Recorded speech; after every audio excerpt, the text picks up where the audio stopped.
अस्सलाम वालेकुम नाजरीन, नेशनल और इंटरनेशनल खबरों में आपका खैर मकदम है। मैं हूं अर्शिया शेख। नजर डालते हैं आज की अहम खबरों पर। हरियाणा असेंबली की 90 नशिस्तों के लिए आइंदा 5 अक्टूबर को इंतखाबात होना है। सभी पार्टियों के उम्मीदवारों ने अपना पर्चा नामजदगी भी दाखिल कर दिया है और ऐसे माहौल में गवर्नर ने रियासती असेंबली को तहलील करने की मंजूरी दे दी है। नायब सिंह सैनी की काबीना ने असेंबली तहलील करने की सिफारिश की थी, जिसे गवर्नर की मंजूरी मिल गई है। इस फैसले के बाद अब रियासत में नायब सिंह सैनी की हुकूमत का कारगुजार यानी कैरेक्टर और इस तरह काम करेंगे। वज़ीर आला सैनी पॉलिसी पर मबनी फैसले भी अब नहीं ले सकेंगे। काबिल जिक्र है कि हरियाणा असेंबली का आखिरी इजलास 13 मार्च को बुलाया गया था। आईनी तौर पर 6 माह में एक बार असेंबली इजलास बुलाना लाजिम है। इस आईनी बहरान को टालने के लिए वज़ीर आला नायब सिंह सैनी ने गवर्नर दत्ता से एक तहलील करने की सिफारिश की है और ज़ाब्ते के मुताबिक ऐवान के 2 इजलास के दरमियान 6 माह से ज्यादा का वक्फा नहीं होना चाहिए। गवर्नर के जरिए रियासती असेंबली तहलील किए जाने को मंजूरी दे दी जाने के बाद हमलावर दिखाई दे रहे कांग्रेस जनरल सेक्रेटरी जयराम रमेश ने हर इस सिलसिले में एक पोस्ट में लिखा है कि जिसमें लिखा गया है कि आला की हलफ और बिरादरी के एक दिन बाद 13 मार्च 2024 से असेंबली इजलास बुलाने और रियासती हुकूमत की नाकामी के सबब पैदा आईनी बहरान टालने के लिए रियासती असेंबली को तहलील कर दिया गया है। खसदन 6 माह तक असेंबली का इजलास नहीं बुलाया गया, क्योंकि एक बार अरकान असेंबली ऐवान में आ जाते हैं तो हमेशा के लिए साबित हो जाता है कि बीजेपी के पास असेंबली में अक्सरियत नहीं है। वज़ीर आला नायब सिंह सैनी को हदफ तनकीद बनाते हुए जयराम रमेश ने अपने पोस्ट में लिखा है कि वज़ीर आला ये जानते हैं और अपने ओहदे पर बने रहेंगे और इसके पास मैनेजमेंट नहीं है। ये एक ऐसी पार्टी के जरिए जमहूरियत को तार तार करना है जिसे अब समझ में नहीं आता है। वक्फ एक्ट में तरमीम के हामी सियासी समाजी लीडरान मौजूदा एक्ट पर कई तरह के इल्जामात आयद कर रहे हैं। हालांकि वो हक़ाइक़ से नवाकिफ है। कई तरह की गलत फहमियां भी लोगों के जहन में हैं। उन गलत फहमियों और गुमराहियों के लिए जरूरी है कि वक्फ एक्ट पर उठ रहे सवालात का जवाब सभी के सामने पेश किया जाए। सुप्रीम कोर्ट के वकील और जमीयत उलमा हिंद के सेक्रेटरी नियाज अहमद फारूकी ने कुछ अहम इल्जामात पर चश्मकशा जवाबात सामने रखे हैं, जो ख़ारीन के लिए इंतहाई मुफीद है। नीचे पेश है अहम इल्जामात और उनके जवाबात। पहला इल्जाम, मुल्क भर में वक्फ बोर्डों ने बड़ी मिक़दार में सरकारी जमीनों पर कब्जा करके उन्हें वक्फ करार दे दिया है। वक्फ बोर्ड भारत में तीसरा सबसे बड़ा जमीनों का मालिक है। पहले और दूसरे नंबर पर रेलवे और डिफेंस है। जवाब ये है, ये इल्जाम बेबुनियाद है। सचिर कमेटी की रिपोर्ट के मुताबिक भारत में तमाम वक्फ जायदादों का मजमूई रकबा 6 लाख एकड़ है। इसका मुआवजा अगर हिंदू एंडोमेंट से किया जाए तो तमिलनाडु में 4,78,000 एकड़ और आंध्र प्रदेश में 4,68,000 एकड़ जमीन के पास है। सिर्फ उन दोनों रियासतों को मिलाकर 9,40,000 एकड़ जमीन हिंदू एंडोमेंट के पास है, जबकि पूरे भारत में वक्फ जायदादों का मजमूई रकबा 6 लाख एकड़ है। जमीन को वक्फ करार देना कोई खुफिया अमल नहीं है। इसका पूरा तरीका अमल वक्फ एक्ट में मज़कूर है। वक्फ सिर्फ वही शख्स कर सकता है जो अपनी जायदाद का मालिक हो और इसे अपनी मिल्कियत के दस्तावेजात वक्फ बोर्ड में जमा करवाते हुए हैं। इसके बाद अवाम को इतराजात दाखिल करने के लिए नोटिस जारी की गई है, जो जमीनों की जांच करता है और उनकी वक्फ की तस्दीक करता है। इसके बाद ये ऐलान रियासती गज़ेट में शामिल किया जाता है और कोई भी शख्स इस नोटिफिकेशन को 1 साल के अंदर वक्फ ट्रिब्यूनल में चैलेंज कर सकता है। दूसरा इल्जाम, सर्वे कमिश्नर हुकूमत से वक्फ इमलाक के सर्वे के लिए तनख्वाह लेता है, जबकि हिंदू फलाही इमलाक के लिए ऐसी सहूलत नहीं है। आइन के आर्टिकल 27 के तहत अवामी फंड्स का मजहबी मकासद के लिए इस्तेमाल ममनू है। इसलिए सर्वे कमिश्नर का वक्फ सर्वे के लिए सरकार से तनख्वाह लेना गैर आईनी है। जवाब यह है कि सर्वे कमिश्नर तकर्रुरी मजहबी मकासद के लिए नहीं है, इसकी जिम्मेदारी मफाद आमा के लिए है। वक्फ जायदाद कानून के मुताबिक सही है या नहीं, इसकी इंक्वायरी पहले 2 सतहों पर होती है, अब 3 सतहों पर होगी। इसी की बिना पर रेवेन्यू रिकॉर्ड में इंदराज होता है, जबकि हिंदू एंडोमेंट के लिए इतनी इंक्वायरी और जांच की जरूरत नहीं है और सिर्फ असिस्टेंट कमिश्नर के ऑर्डर से दर्ज कर लिया जाता है। तीसरा इल्जाम वक्फ ट्रिब्यूनल के बारे में लगाया जाता है कि हिंदुओं के लिए ऐसा कोई ट्रिब्यूनल मौजूद नहीं है। ये आम तासुर है कि ट्रिब्यूनल वक्फ बोर्ड के हक में जानिबदार है। जवाब यह है कि वक्फ ट्रिब्यूनल बाकायदा सवाल अदालतें हैं, जिनका अफसर आला डिस्ट्रिक्ट जज होता है, जो वक्फ के तनाज़ात के बारे में फैसला करता है और यही तरीका सिविल अदालतों में भी अख्तियार किया जाता है। चौथा इल्जाम है वक्फ ट्रिब्यूनल का क़याम कानूनी या आईनी नहीं है क्योंकि ये भारत के आइन की शक़ 323 के तहत कायम नहीं किया गया था। जवाब, सिर्फ सर्विस के मामलात के लिए शक़ 323 इंतजामी ट्रिब्यूनल्स के क़याम का हुक्म देती है, जबकि दूसरे ट्रिब्यूनल्स वफाकी और रियासती कानून साजी के इख्तियारात के तहत कायम किए जाते हैं। मिसाल के तौर पर income tax appellate tribunal income tax act 1961 की शक़ 252 के तहत कायम किया गया है। इसी तरह तेलंगाना में हिंदू इंडोमेंट्स ट्रिब्यूनल तेलंगाना चैरिटेबल और हिंदू मजहबी इदारों और एक्ट 1887 की शक़ 162 के तहत कायम किया गया है। इसी तरह वक्फ ट्रिब्यूनल वक्फ एक्ट 1995 की शक़ 83 के तहत कायम किया गया है। पांचवा इल्जाम, वक्फ ट्रिब्यूनल में एक ऐसा रुकन मुकर्रर किया जाता है जो इस्लाम का इल्म रखता है, जबकि हिंदू इंडोमेंट के मामलात में ऐसा कोई हिंदू नहीं होता जो हिंदू शास्त्रों का इल्म रखता हो। जवाब यह है कि दीगर मजहबी इदारों में भी ऐसी शर्तें पाई जाती है। मसलन तेलंगाना हिंदू इंडोमेंट्स एक्ट 1888 के मुताबिक एक इजाफी कमिश्नर लाजमी तौर पर हिंदू होना चाहिए। छठा इल्जाम, वक्फ कायम और मुलाजिम पब्लिक सर्वेंट है, जबकि कोई हिंदू शंकराचार्य पब्लिक सर्वेंट नहीं होता है। जवाब, हिंदू शंकराचार्य या एक मुसलमान आलिम या इमाम तब ही पब्लिक सर्वेंट कहलाते हैं जबकि हिंदू इंडोमेंट या वक्फ के मुलाजिम हो। इस सिलसिले में दोनों की हैसियत बराबर है। सातवां इल्जाम है कि वक्फ की जायदादें लिमिटेशन एक्ट से महफूज है, जबकि हिंदू इंडोमेंट की जायदादें लिमिटेशन एक्ट के तहत आती है। जवाब यह है कि इस तरह की सहूलियात दूसरे मजहबी इदारों में भी पाई जाती है। मसलन तमिलनाडु तेलंगाना हिंदू मजहबी और खैराती इंडोमेंट्स एक्ट में भी इसी तरह का प्रोविजन होता है। आठवां इल्जाम यह है कि ये इल्जाम लगाया जाता है कि वक्फ यूजर वक्फ बजरिया इस्तेमाल वक्फ एक्ट 1995 की शक़ 3 के तहत जायदाद पर कब्जे का एक तरीका है।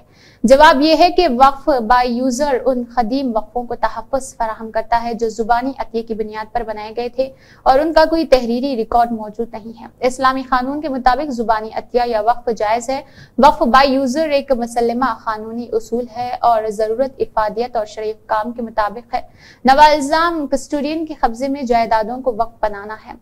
कस्टोडियन के कब्जे में वो जायदादें जो दरअसल वक्फ थे और आर्जी तौर पर इंतजामात के लिए कस्टोडियन के कब्जे में दी गई थी। सेक्शन 108 के तहत सिर्फ उन्हीं जायदादों की वक्फ की हैसियत लौटाने का प्रोविजन है जिसे मौजूदा तरमीम में खत्म करने की कोशिश की गई है। 10वां इल्जाम, वक्फ एक्ट को दीगर तमाम खवानीन पर फौकियत हासिल है। जवाब, वक्फ एक्ट एक स्पेशल कानून है और मुसल्लमा कानून उसूल और सुप्रीम कोर्ट के फैसले के मुताबिक अगर कोई स्पेशल कानून किसी जनरल कानून से टकराता है तो इस सूरत में स्पेशल कानून को फौकियत हासिल होती है। ये सिर्फ वक्फ एक्ट के साथ खास नहीं बल्कि ये उसूल दीगर स्पेशल एक्ट पर भी नाफिज होता है।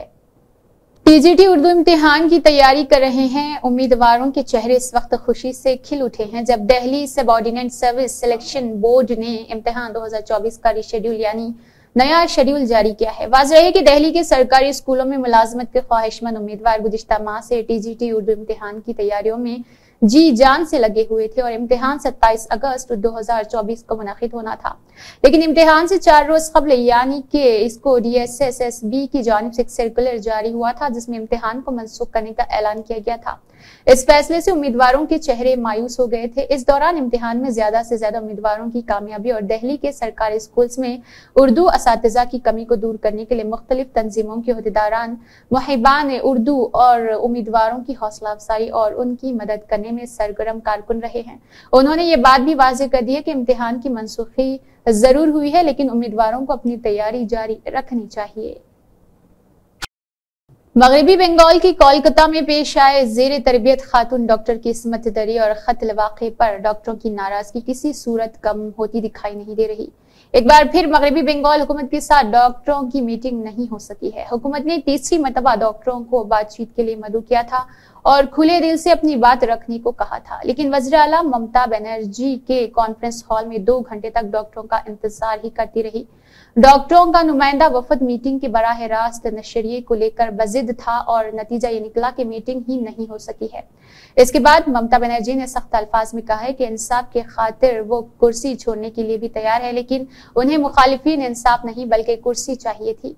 ममता हुकूमत ने खत लिखकर डॉक्टरों को बातचीत के लिए शाम 5 बजे मदऊ किया था। अपने खत में हुकूमत ने मीटिंग में वज़ीर आला ममता बनर्जी की मौजूदगी से मुतल्लिक डॉक्टरों के मुतालबे को मंजूर कर लिया था, लेकिन मीटिंग के लाइव स्ट्रीमिंग से मुतालिक उनकी शर्त को खारिज कर दिया गया और मुजाहिरा कर रहे 30 डॉक्टरों की नुमाइंदा वफद की जगह सिर्फ 15 को मीटिंग में शामिल होने की इजाजत देने का फैसला किया था।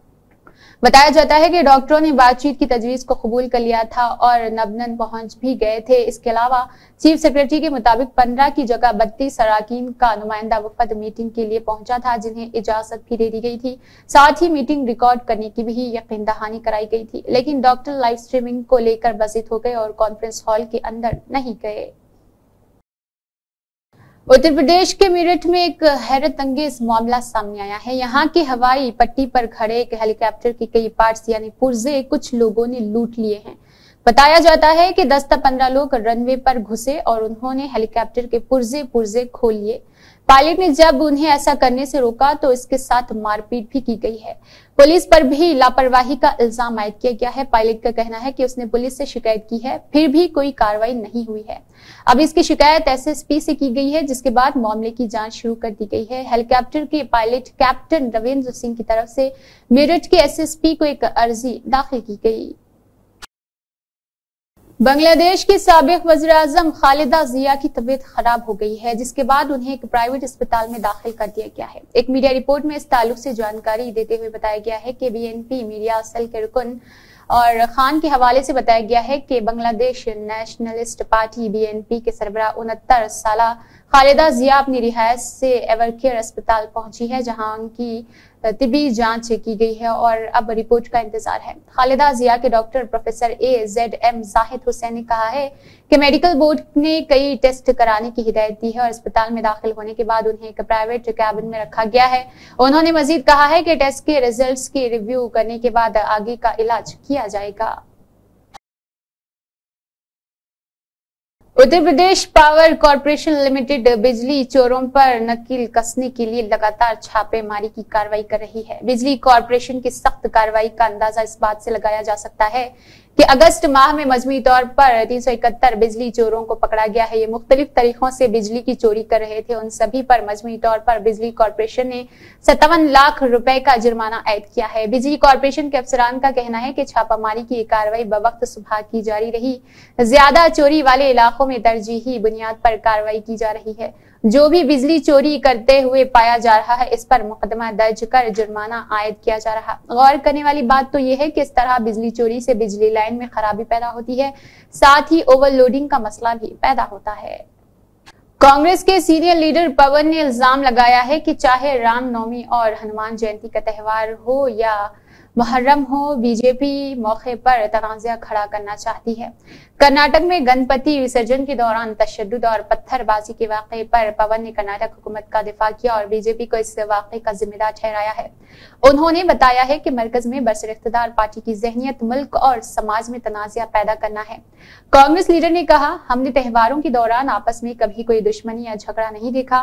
बीजेपी यकीनी तौर पर अगले 10 सालों में कोई ना कोई तनाज़ा खड़ा करना चाहती है, चाहे वो रामनवमी हो या हनुमान जयंती या फिर कोई और त्योहार हो। काबिल जिक्र है कि कर्नाटक में गणेश विसर्जन के दौरान 2 बिरादरियों के दरमियान तसादुम हो गया था। इस दौरान पथराव, तोड़फोड़ और आतिशजनी भी की गई है।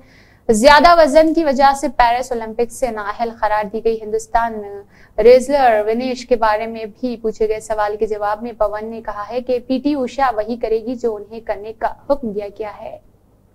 कांग्रेस ने एक प्रेस कॉन्फ्रेंस के दौरान बहुजन समाज पार्टी की सरबराह मायावती पर दलित, कबाइल और पसमानदा तबकात के मफादात के खिलाफ काम करने और रिजर्वेशन के मुखालिफ होने का इल्जाम आयद किया है। कांग्रेस के लेबर एंड एम्प्लॉयज डिपार्टमेंट के सरबराह डॉक्टर आदित्य राज ने पार्टी हेडक्वार्टर में मीडिया के सामने ये बात इल्जामात आयद की। डॉक्टर आदित्य राज ने कहा, जब राहुल गांधी राष्ट्र स्वयंसेवक संघ और भारतीय जनता पार्टी पर तनकीद करते हैं तो मायावती को तकलीफ होती है। उन्होंने 20 मई 2007 को जारी करदा मायावती के एक सरकारी हुक्मनामे का हवाला देते हुए कहा है कि मायावती ने SC, ST और प्रिवेंशन ऑफ आइट्रो सेंटर एक्ट 1880 में तब्दीली करके इस कानून को सिर्फ कत्ल और इस्मत दरी के मामलात में नाफिज करने और बाकी जराइम में आम कानून के तहत कार्रवाई करने को फरमान जारी किया था। डॉक्टर आदित्य राज ने मजीद कहा, साल 2006 में कांग्रेस ने फॉरेस्ट राइट्स एक्ट पास किया था। यह सब जाहिर करता है कि मायावती कबाइल और रिजर्वेशन की दुश्मन है। एक और मसले पर बात करते हुए डॉक्टर आदित्य राज ने कहा, यह झूठ फैलाया गया है कि कांग्रेस ने बाबा साहब अम्बेडकर को दस्तूर साज असेंबली में आने से रोका था। हकीकत यह है कि कांग्रेस ही ने बाबा साहब अम्बेडकर को दस्तूर साज असेंबली में लाने में अहम किरदार अदा किया है। उत्तर प्रदेश के हरदोई जिला में ओवरहेड इलेक्ट्रिसिटी लाइन से ट्रेन की इंजन टकराने के सबब शॉर्ट सर्किट हुआ था और फिर इसकी वजह से धमाका हो गया। ये इंकशाफ हरदोई दुर्गियाना एक्सप्रेस हादसे की जांच के दौरान हुआ है। इस हादसे के बाद हरदोई लखनऊ रेल रूट रुकना अंदाज हो गया है। टूटे हुए तारों को दुरुस्त करने के बाद ट्रेनों की आमदोरफ्त शुरू हो गई है, लेकिन अब भी एहतियात के साथ ट्रेनों को रोड से गुजारा जा रहा। पेश आए इस हादसे के बाद रेलवे ने सिक्योरिटी के मजीद इंतजाम किए हैं। हादसा कोलकाता से अमृतसर जा रही दुर्गियाना एक्सप्रेस 12357 के OHE तार से टकराने के सबब हुआ है। रेलवे जराये के मुताबिक उमर ताली दलील नगर के मडल्लू लाइन पर दुर्गियाना एक्सप्रेस से गुजर रही थी, तभी टूटे OHE वायर से ट्रेन का इंजन टकराने से तेज धमाका हुआ। हादसे के बाद लखनऊ हरदोई रेल रूट पर ट्रेनों को शॉर्ट ट्रीटमेंट कर दिया गया। इस हादसे की वजह से कम से कम 60 ट्रेनें बुरी तरह से मुतासिर हुई। उत्तर प्रदेश के साबिक वज़ीर आला और समाजवादी पार्टी चीफ अखिलेश यादव ने बीजेपी पर संगीन इल्जाम आयद करते हुए कहा है कि सुप्रीम कोर्ट के फैसले के बाद अयोध्या में जमीनों की कालाबाजारी हो रही है। बीजेपी लीडरान और अफसरान वहां जमीन लूट रहे हैं। अखिलेश ने साथ ही ये भी कहा है कि ये जब अयोध्या को लूट सकते हैं तो वो कुछ भी कर सकते हैं। अयोध्या में सबसे बड़ी लूट हुई है। समाजवादी पार्टी चीफ का कहना है कि बीजेपी लीडर ने फौज की जमीन तक को फरोख्त कर दिया। फायरिंग रेंज की जमीन भी बीजेपी लीडरों ने फरोख्त कर दी। अयोध्या के किसानों की जमीन बीजेपी लीडरान को मिली है। जमीन लेने वालों की रजिस्ट्री मेरे पास है। घोटाले के लिए रेलवे का अलॉटमेंट बदला जा रहा और हुकूमत ने किसानों को मुआवजा भी नहीं दिया है। इस ताल्लुक से अखिलेश ने सवाल भी किया है कि बदउनवानी पर बीजेपी का जीरो टोलरेंस कहां गया है। अखिलेश यादव ने अपनी बात को आगे बढ़ाते हुए कहा है कि अयोध्या को लेकर हम कोई पहली मर्तबा प्रेस कॉन्फ्रेंस नहीं कर रहे। हम वक्त वक्त पर जानकारी देते हैं। अफसरान और लीडरान लूट में मसरूफ है।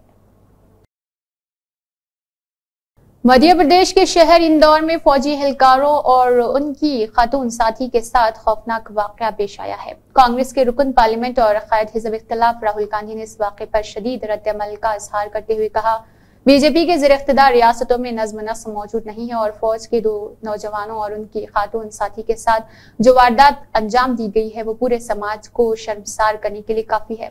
राहुल गांधी ने सोशल मीडिया प्लेटफॉर्म एक्स पर लिखा है कि बीजेपी की हुकूमत वाली रियासतों में अमन व अमान की सूरत हाल तकरीबन ना होने के बराबर है। खवातीन के खिलाफ दिन ब दिन बढ़ते हुए जराइम के हवाले से बीजेपी हुकूमत का मनफी रवैया इंतहाई तशवीशनाक है। इसी के साथ नेशनल और इंटरनेशनल खबरें इख्तिताम को पहुंचती है। अल्लाह हाफिज।